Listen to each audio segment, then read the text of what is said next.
Two teenagers fall in love, marry in secret, and die within 4 days.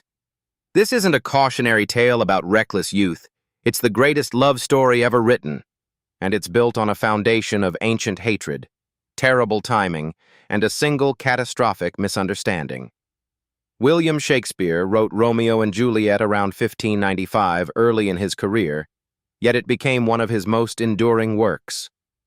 He borrowed the plot from earlier Italian stories, but transformed a simple tragic romance into an exploration of fate, family, and the destructive power of feuds.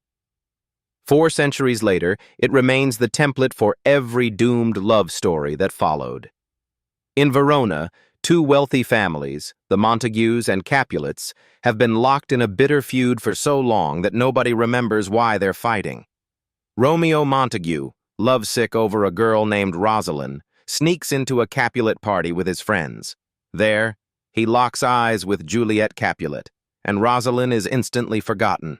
They speak, they kiss, and only afterward discover they're supposed to be enemies. That night, Romeo climbs into Juliet's garden, and beneath her balcony, they confess their love and decide to marry immediately. The next day, with help from Friar Lawrence, they wed in secret, hoping their union might somehow end the feud. Hours later, everything unravels. Romeo's friend Mercutio is killed by Juliet's cousin Tybalt in a street fight. Enraged, Romeo kills Tybalt and is banished from Verona.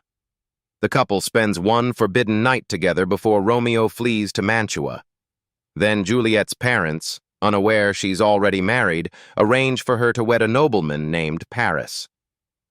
Desperate, Juliet turns to Friar Lawrence, who gives her a potion that will make her appear dead for 42 hours. The plan? She'll wake in the family tomb. Romeo will rescue her, and they'll escape together. But the message explaining this never reaches Romeo. Instead, he hears only that Juliet is dead. He buys poison, returns to Verona, and finds Juliet's lifeless body in the tomb. He drinks the poison and dies beside her.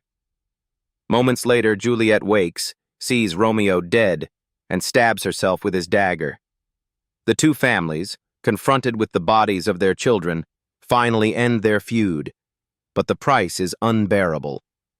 Shakespeare explores how hatred poisons everything it touches. The feud doesn't just kill Romeo and Juliet, it kills Mercutio, Tybalt, and Paris, and destroys both families from within. The play also examines the tension between fate and choice. Are the lovers star-crossed, doomed from the start, or do their own impulsive decisions seal their fate? There's also a profound meditation on time. The entire tragedy unfolds in less than a week, and almost every disaster stems from being minutes too early or too late. The play asks whether intense, immediate passion is the truest form of love or a dangerous illusion. Shakespeare doesn't give easy answers. He gives us a story so emotionally devastating that we're still debating it 400 years later. Because every modern love story, every tale of forbidden romance, every plot where timing is everything, every story where love confronts hate, flows from this play. Shakespeare's language turns teenage infatuation into something transcendent. Yes, Romeo and Juliet are young and reckless, but their love feels urgent, real, and absolutely worth the risk. Reading it reveals why this story has never stopped mattering. Subscribe for a new classic every week. Next up, Wuthering Heights, where love becomes obsession and reaches beyond the grave. If Romeo and Juliet moved you, Emily Bronte's Gothic masterpiece will haunt you.